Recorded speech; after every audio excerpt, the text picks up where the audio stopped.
எல்லாம் வல்ல இறைவனின் திருவிருநாளே இன்றைய தினமாக திருச்செந்தூர் முருகப்பெருமானுடைய மகா கும்பாபிஷேகமானது வெகு சிறப்பாக நடைபெற்றது. கருணைகூர் முகங்கள் ஆறும் கரங்கள் 12 கொண்டே ஒரு திரு முருகன் வந்து உதித்தனன் நான்கு உலகம் உய்யன்னு கச்சிப சிவாச்சாரியார் சொல்வார். அதே போன்று காலையில் அந்த 6 மணிக்கு மேலே சூரிய உதயம் வரவும் சுவாமியினுடைய கும்பாபிஷேகம் ரொம்ப சிறப்பாக நடந்தது. அந்த நேரத்தில் அதெல்லாம் எல்லா பக்தர்களுக்கும் தரிசனம் கிடைக்கக்கூடிய ஒரு பெரிய வாய்ப்பு கிடைத்தது. கையிலை மலை அணைய செந்திப்பதிவாழ்வேன் திருப்புகழ் அருணரியார் சொல்றார். கையிலை மலைக்கு ஒப்பாக திருச்செந்தூர் ஸ்தலத்தை சொல்றார். அத்தகைய அருமையான ஸ்தலத்தில் இன்னைக்கு எல்லாரும் கும்பாபிஷேகம் பார்த்துருக்காங்க. கும்பாபிஷேகம் பார்த்த உடனே 12 வருடங்கள் தரிசனம் செய்த பலன் அவங்களுக்கெல்லாம் உடனே கிடைச்சிடும்.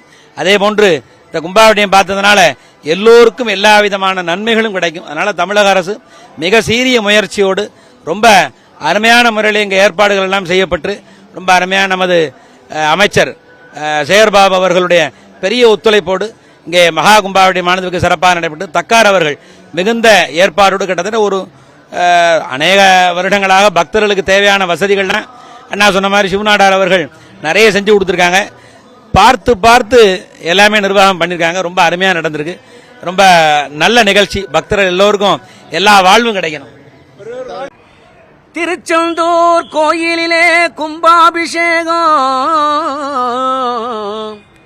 இந்த திருநாளுக்கான பக்த கோடிகள் கொண்டாடு நேரம் வருஷா வருஷம் நடக்குதுங்க சூரசம்ஹாரம். அந்த காட்சிகளை காணத்தானே ஐப்பசி மாதம் கந்தனுக்கு இந்த நல்ல நாள ரொம்ப பிரமாதம். திருச்செந்தூர் கோயிலில கும்பாபிஷேகம் பாருங்களேன். திருச்செந்தூர் கோயிலில கும்பாபிஷேகம் பாருங்களே.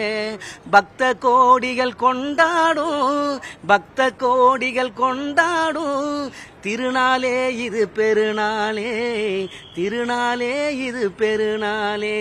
யாகசால குண்டம் பாரு அங்க நாம வேண்டிடுவோம். யாகசால குண்டம் பாரு அங்கதான வேண்டிடுவோம். வேண்டும் வரங்களை தருவாரு திருச்செந்தூர் முருகன் நமக்கு அருள்வாரு. வேண்டும் வரம்தான் தருவாரு திருச்செந்தூர் முருகன் நமக்கு அருள்வாரு. திருச்செந்தூர் கோயிலில கும்பாபிஷேகம் பாருங்களேன். பக்த கோடி அனைவருமே